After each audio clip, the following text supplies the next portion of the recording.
When she got the call, she assumed it was just another conspiracy theorist looking for attention. They had to deal with people like that a lot. But when she arrived on the scene and peered beneath the twisted roots of the enormous fallen tree, she realized the caller wasn't crazy. She was just relieved she got there in time. The coastal town of Colony in Ireland had been experiencing some worrying storms. Winds were so strong that homes were at serious risk as people nervously sheltered indoors. When the torrential weather finally calmed down, residents slowly emerged to assess the damage, and one prominent part of the small town attracted a lot of attention. Large trees have fallen victim to the gale-force winds and now lay on the ground with their long, twisted roots on display. Living by the coast, the residents of Colony weren't strangers to destructive weather, and seeing trees blown down was commonplace. But it took months before they realized what one very special uprooted tree had unearthed. Colony residents were dealing with the aftermath of a devastating storm, so they were focused on repairing roofs and clearing roads that had been ravaged by the 100 miles per hour winds and heavy rain. The felled beech tree was certainly a sight to behold, but more due to its tremendous size rather than what had yet to be discovered lurking underneath it, until a dog walker got a little too close. It was a dog walker who had come to investigate the 215-year-old tree that had long since faded as a hot topic in the town, and his pooch was especially interested in the underside of the base of the trunk. After leaning in for a closer look at what had caught the animal's attention, the pet owner's eyes widened when he saw exactly what the dog was licking. He pulled out his phone and called the police immediately. Beech trees aren't actually native to Ireland, so a tree of this size was a rarity. The very fact that it was lying on its side in the first place was interesting enough, so no one could have imagined what the dog would sniff out from its roots. As excavations go, said Dr. Marion Dowd, who had been called in to investigate, this was certainly an unusual situation. When they saw what was underneath the enormous trunk, town authorities had no choice but to call in the experts. Marion and her team of archaeologists arrived in County Sligo, thinking this was probably another overzealous local historian thinking they'd uncovered the find of the century. But what the Sligo Leitrim Archaeological Services (SLAS) scientists found underneath the tree was a genuine cause for alarm. With beech trees not coming to Ireland until the early 19th century, it's unlikely that whoever planted the natural behemoth in the town had any idea what they were growing the tree on top of, let alone actually preserving something of great historical interest. Marion took samples for examination right away, but the team was so busy excavating what was there, it didn't occur to them that there might be more. There may be others in the area, we have no idea, she said. The skeleton they found was that of a young man between 17 to 20 years old. He was 5'10", and probably worked a manual labor job judging by the wear on his joints. Marion was grateful that she got to the site before the dog made off with the valuable bones, which had been split in two, the top half remaining in the roots and the bottom half in the ground. But the expert was still struggling to work out the source of the wounds on the body. The unknown man had suffered 2 stab wounds to the chest and 1 to his left hand. It was clear that he had been attacked with a knife while trying to flee from his assailant. The remains had been buried. As far as Marion was concerned, there were only 2 possible explanations for what had happened to him.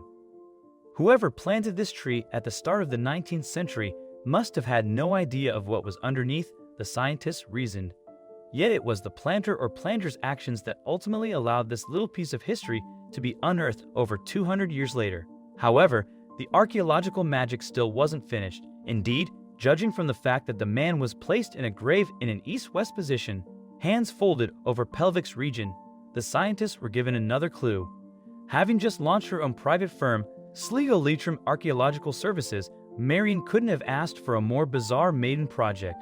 The upper part of the skeleton was raised into the air, trapped within the root system. The lower leg bones, however, remained intact in the ground. Effectively, as the tree collapsed, it snapped the skeleton in two, Marion said. The bones still in the burial plot were in a very well-preserved condition. Marion said that the remains gave an insight into how difficult life was more than 900 years ago. This is the early medieval period, and we know that there were various conflicts and violence in this period, she said. We can assume he came from a farming background and one of the local settlements in the area.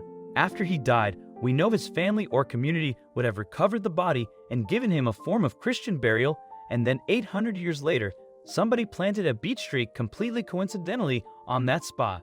The archaeologists used carbon dating to calculate how old the remains were. Carbon-14, a radioactive isotope of carbon, enables scientists to date the age of organic material because it decays at a known pace.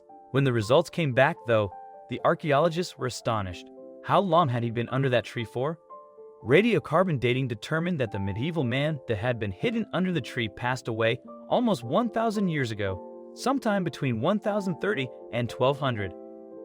He was either attacked by a personal enemy or had been fighting in a battle before being given a Christian burial. In fact, the area was previously home to a church, so archaeologists may find more clues as they continue to investigate the area, and readers of the original news story had their own theories about the mystery. A reader commented, 17 to 25 years would be considered young for our times, but 1,000 years ago, would it not have been considered middle age? Life expectancy couldn't have been much more than 40 years back then. He may have been killed defending his church from Norse raiders? But another reader was quick to debate. I have read that the life expectancy average is badly skewed by child mortality rates and rendered unrealistic. Once past infancy, most healthy people live lives not a lot shorter than our own. It's only with the advent of better nutrition, healthcare, and dental care in the 20th century that we began to live markedly longer.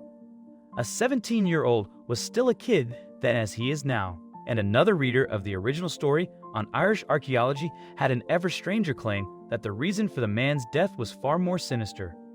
According to the rumor mill, the victim was punished for owning a copy of Ulysses, a man named Tony wrote, but Marion thinks that her research has only just begun. There may be other burials in the area, we have no idea, she said. There were no signs of a graveyard, but there are historical records saying that there is a church in the area and possibly a graveyard, Marion said in an interview. We didn't find any signs of that, so our job is finished as such, but this might lead to a bigger research project down the line. We don't know if he was killed in a battle or if this was a personal dispute, said Marion, noting that the body was originally buried in a Christian fashion with its head pointing to the west. His family or community must have buried him, she added. Another aspect of the excavation is unusual. The young man's height. He's 5'10", said Dowd. For early medieval society, that's pretty tall. The case of the tree-dwelling medieval man is closed for now, with his remains finding their final resting place at the National Museum of Ireland in Dublin. While this is certainly an impressive find, and a very different one to what archaeologists like Marion are used to, would you want to come across something like that while out walking the dog?